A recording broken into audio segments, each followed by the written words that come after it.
What's up, guys? Week 3 is here, and it begins with Thursday night football. The Carolina Panthers, the Houston Texans.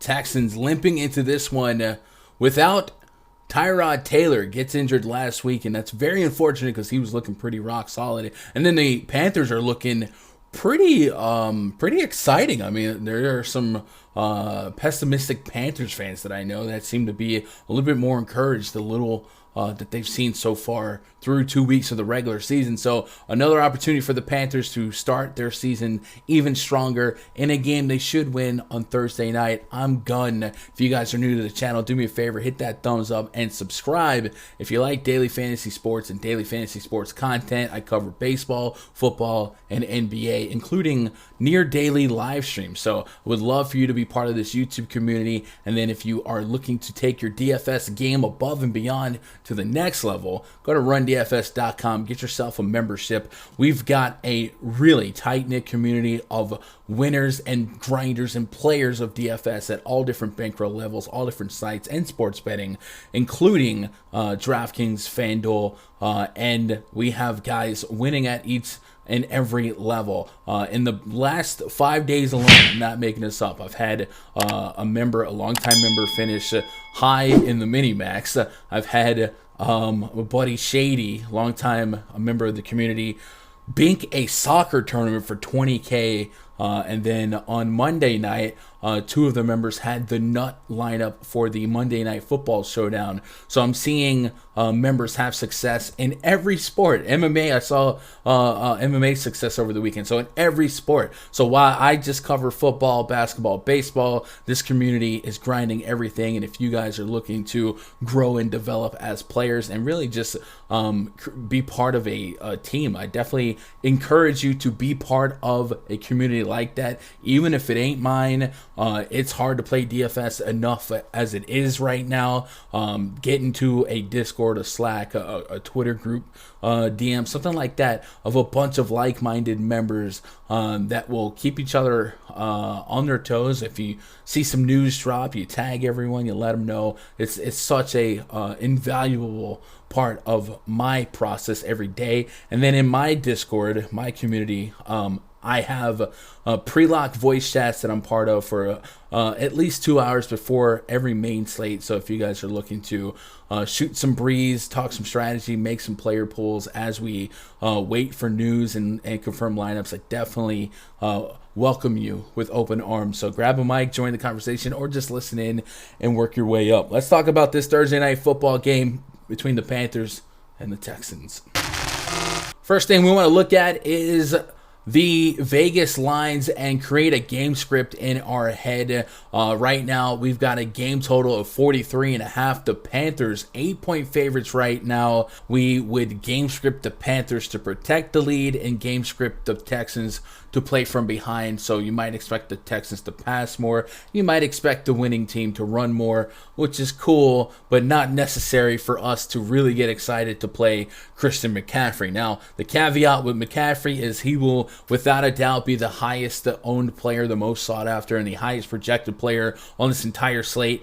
Do with that as you may, but there's no way he's not a tier 1 player for me. Probably lock button in one way or the other. I might even 50-50 him, right? 50 in the captain, 50% in the captain, 50% in the flex spot, just to get a little different.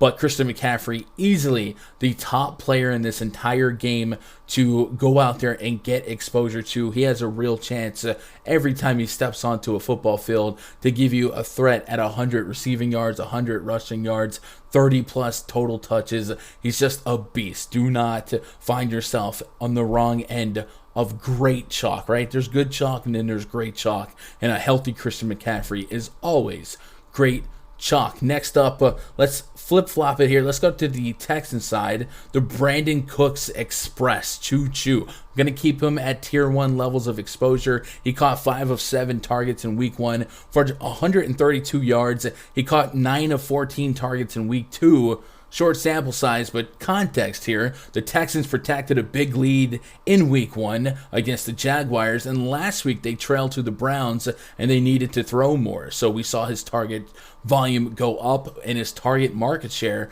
was at 50% plus. Now, the Texans were down a couple of receivers, Amendola, Nico Collins getting injured, but no doubt in my mind, Brandin Cooks will be the most targeted player on the Texans offense, and volume trumps all. Even in tough matchups in a single game slate, I'm going after the guy, especially in PPR, that is likely to get 10, 15 targets. And for me, Brandin Cooks is that guy.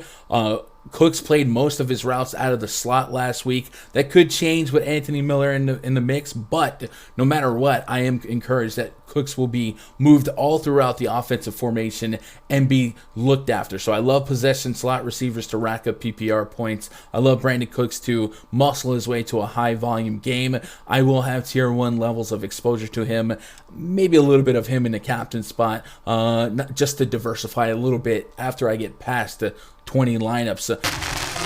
Next up, let's talk about Sam Darnold. I'm tempted to throw him as a tier 1 because he will probably be behind just Christian McCaffrey for me in terms of projected fantasy points. But it's going to be a little harder to squeeze in there with McCaffrey's price being what it is. Darnold attempted 35 passes in week 1, 38 passes in week 2, and he had 2 all-purpose touchdowns in each game thus far. It's been a while since we've seen Darnold be attached to 3 touchdowns in a game. But I have him projected with the second most fantasy points on the game, and that's going to eat. So I'm going to have a lot of exposure to Sam Darnold. When it's all said and done, I might get to tier 1 levels, but for now, we're going to put him as a tier 2 and move on from there. My favorite handcuff to Sam Darnold right now is going to be DJ Moore. DJ Moore, he's looking like the favorite receiver of Sam Darnold through 2 games with 8 and 11 targets respectively, and he's been moved all across the field alignment-wise, and I love that kind of versatility from a receiver. I'll probably have a couple of DJ Moore captain lines in the 100-150 lineup builds because he is somebody a little bit cheaper, a little bit more cost-efficient, but nonetheless, I like DJ Moore quite a bit. You may hear about the Texans' defensive stats referenced as technically they haven't quite been torched by opposing teams just yet, but put context to that when hearing that information. Think about the matchups they've had through 2 weeks. In week 1, rookie quarterback Trevor Lawrence of the Jaguars didn't go great for the Jaguars. We expect rookie quarterbacks to take some time to grow, especially in a road start. And then last week, he faced Baker Mayfield. The Browns were without Jarvis Landry, without Odell Beckham. Landry getting injured almost immediately in that game. So not like Baker had tons of weapons to throw to, and they were able to just lean on the run game a little bit more. So before we buy the hype on Texans defense, especially their pass defense, I want to see that play out a little bit more, and I'm going to believe that DJ Moore will be just fine. The only question mark with the receivers and the quarterback situation in here is if the Texans can't keep up with a young quarterback, would they just run the ball, which is possible. But we've seen the Panthers not give up on the passing game, at least last week when they had a sizable lead. So DJ Moore, tier 2 for me. Let's move to the tier 3 area. Let's talk about some of these other potential receivers for Sam Darnold. Robbie Anderson, former Jets, great with Sam Darnold, right? Robbie looks like the home run hitter of the crew. His average depth of target this season is almost 22 yards. So his lack of volume and need to break a big one to be a play is definitely something that's going to keep me from getting to egregious ownerships. But we've seen in these showdown slates, a guy with 2, 3, 4 targets but gets that 40-yard touchdown can be a strong piece of weaponry to get you to the top. So I will not be without Robbie Anderson. Also, let's talk about Mark Ingram. I'm struggling to label Mark Ingram as a tier 3 or a tier 4. I think for now, I'm going to start Ingram off as a tier 3. And it's basically because he appears to be the best bet for volume out of this cluttered Texans backfield. In an outlier game script against Jacksonville, he saw 26 carries, 1 target. And in a more likely game script against the Cleveland Browns, that regressed a little bit. However, he still appears to be the first look back for the Texans, and because a pass interference in the end zone, getting you to the 1 yard line is a viable range of outcome in any game. I think Mark Ingram has some potential touchdown equity for this Texans team. So I'm going to put him as a 3, but if I dial that back a little bit, forgive me, the Texans have such a cluttered backfield, and that's a quick segue into David Johnson and Phillip Lindsay and Rex Burkhead. So I'm going to put Burkhead as a tier 5 and Johnson and Lindsay at tier 4. At least with David Johnson, we've seen a little bit of involvement, 7 and 8 touches respectively in the first 2 weeks.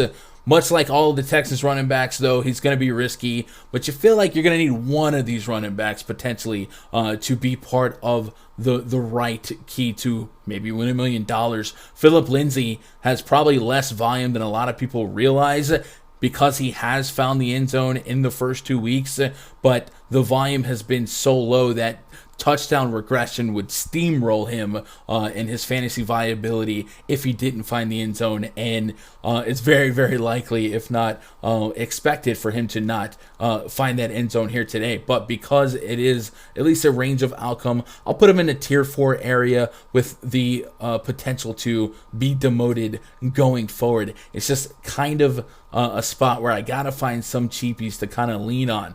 One of my favorite cheapies so far I've been mulling over is Anthony Miller.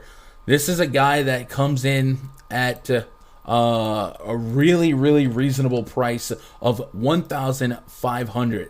Bear with me, he hasn't played yet, but the Texans, because they've carried so many running backs, and them experiencing these injuries to their receiving core, Anthony Miller has a real shot to be somewhat involved in the offensive scheme, especially if they're going to be trailing in this one. I said Nico Collins and Danny Amendola are both out for this game, representing targets and slot receiver opportunities for what is now the season debut of Anthony Miller. What's most alluring to me about Miller, like I said, is going to be this price point, and I'd almost take a calculated 0 at this price point to get me some more lineups that double down on CMC, Brandin Cooks, and even a Darnold or a DJ Moore. So I will probably have more Anthony Miller than maybe he deserves in this spot, but I think the price point on a showdown slate opens up. If you guys watched the showdown slate on Monday night, the garbage time catch of a 2K receiver who scored less than 5 fantasy points is what won everything. That became the nut lineup. So it's okay to get single digits out of a player that's under 5K, under 3K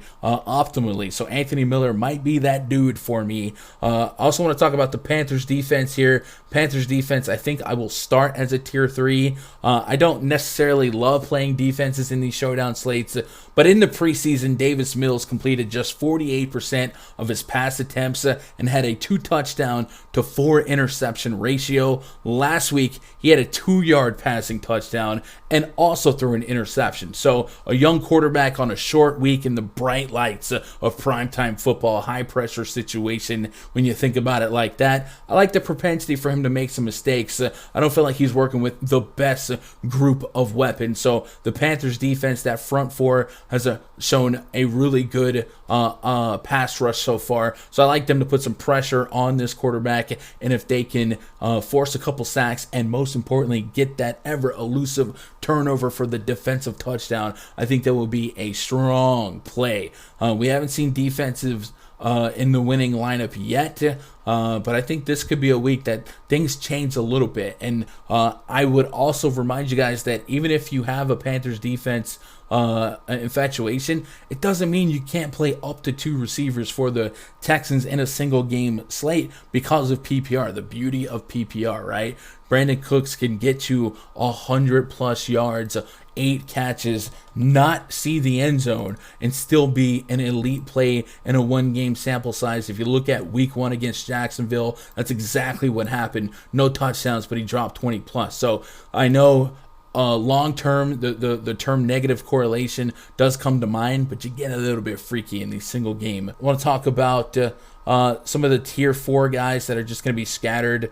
Andre Roberts, kind of a special teams guy, played some routes as receiver last week, but I think that was a lack of viable weapons, a lack of viable receivers to throw out there. With Anthony Miller coming back, I might expect Andre Roberts to be mainly a special teams guy here. He still might get some snaps on the field, but I'm not leaning on him much. Brandin Zylstra did get himself a touchdown, but I think that was a very, very erratic occasion. I wouldn't really chase that. Dan Arnold.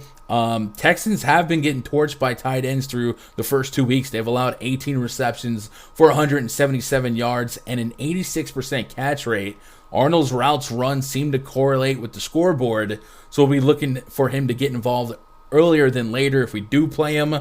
But I don't mind throwing him as one of those errant tier 4 guys, cap him at 20% when I'm scripting. If he falls, he falls. And again, we can accept single digits from at least one guy in our lineup and still have reasonable expectations to do well, as we saw last Monday night.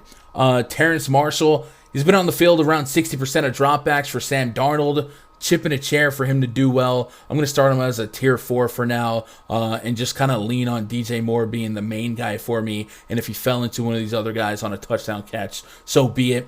And I guess the other guy I would include at tier 4 levels is Zane Gonzalez.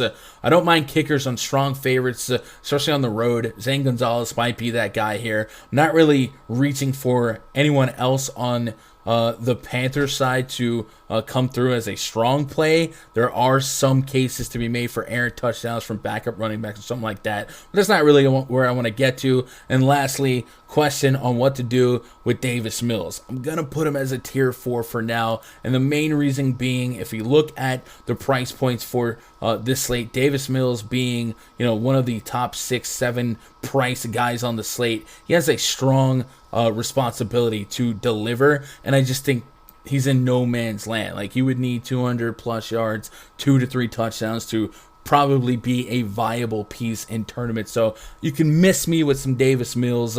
I don't hate chasing volume, chasing opportunity there, and thinking that maybe he can get through with 2 passing touchdowns. But I just feel like the range of outcomes for that to happen are pretty low. And if that did happen, you'd probably expect Brandin Cooks had a strong game too, and I'll just take the game from Brandin Cooks. So I'm going to put Davis Mills as a tier 4 for me. These tier 4 guys are guys that I'll have some of, probably no more than 20%, with Zane Gonzalez being somebody that maybe could rise up a little bit more, and then maybe a guy like Ingram could go down a little bit more. I'll be wrestling with that. I'm curious to see where you guys are at. Did I miss anyone that you're on? Do you have some sleepers, some sneaky plays that you think are really fun to help you get that first place to the Millie Maker? It's okay to be really weird if you're trying to get the solo shot at first place, because in the name of this game that is Showdown DFS,